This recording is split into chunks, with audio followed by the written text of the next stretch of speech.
امام علی بن موسیٰ رضا علیہ السلام نیشہ پور سے گزرتے ہیں، گفتگو شروع ہو گئی جی۔ نیشہ پور میں جب امام پہنچتے ہیں تو جب امام کی سواری آتی ہے تو 2000 محدث اپنے ہاتھوں میں کاغذ قلم لے کے امام کا انتظار کر رہے ہیں۔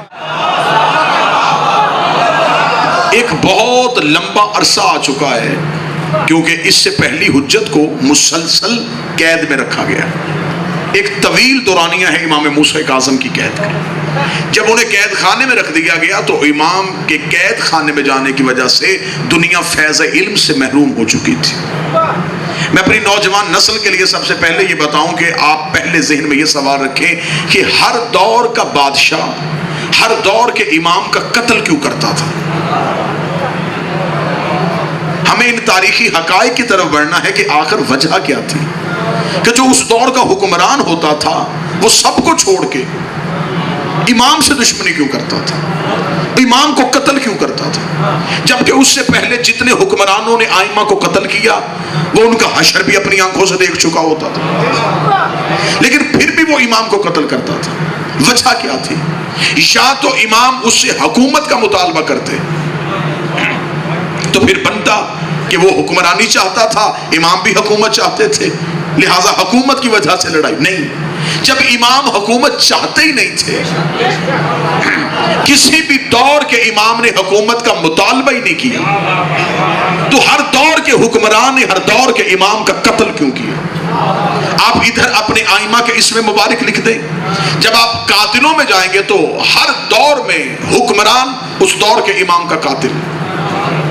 یہ وجہ کیا تھی؟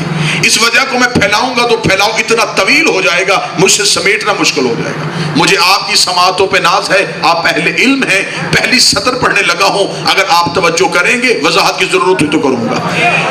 حکمران امام کا قتل کیوں کرتا تھا؟ اس لیے کہ امام ہوتا ہے ہدایت کا چراغ، اگر یہ چراغ جلتا رہتا تو چہرے صاف دکھائی دیتے تھے۔ مولا حسین عزت عطا فرمائے، جو مشکل بات میں بولا ہے مولا رضا آپ کو کسی کا محتاج ہے۔ یہ ہدایت کے چراغ تھے، جب یہ چراغ علمدار شاہ جی چلتے تھے تو چہرے صاف دکھائی دیتے تھے، اور چور کی شروع سے عادت ہے یہ اندھیرے کا فائدہ اٹھاتا ہے۔ چور چوری کرنے کے لیے آئے، اندھیرا ہو تو اس کے لیے آسانی ہو جاتی ہے، دور سے کوئی ہلکی سی روشنی جلائے تو وہ جلانے والے کی طرف نہیں بڑھتا، وہ پہلے روشنی کو بجھاتا ہے، اسے پتہ چل جاتا ہے اگر یہ روشنی جل گئی میرا پہرا پہچانا جائے گا، پتہ چل جائے گا میں کون ہوں۔ اس لیے خدا نے ہدایت کے مسلسل چراغ جلائے، خدا نے پہلا ہدایت کا چراغ جلایا، امت نے بجھایا، خدا نے دوسرا جلایا، امت نے بجھایا، خدا نے تیسرا جلایا، امت نے بجھایا۔ 11 چراغ ہدایت کے خدا نے اس امت کے درمیان جلائے، اس نے بار بار بجھائے۔ خدا نے کہا تم اس قابل ہی نہیں ہو کہ میں اپنی ہدایت کا چراغ تمہارے درمیان رکھ لوں۔ خدا نے 12واں چراغ ہدایت اٹھا کے اپنے فروش کے اندر روشن کر دیا۔ اب وہاں تک جا نہیں سکتے تھے، تلوار چلا نہیں سکتے تھے، زہر دے نہیں سکتے تھے، اب زمین میں بیٹھ کے بھونکنا شروع کر دیا، ہے ہی نہیں، اس نے آنا ہی نہیں ہے، یہ ہوتا ہی۔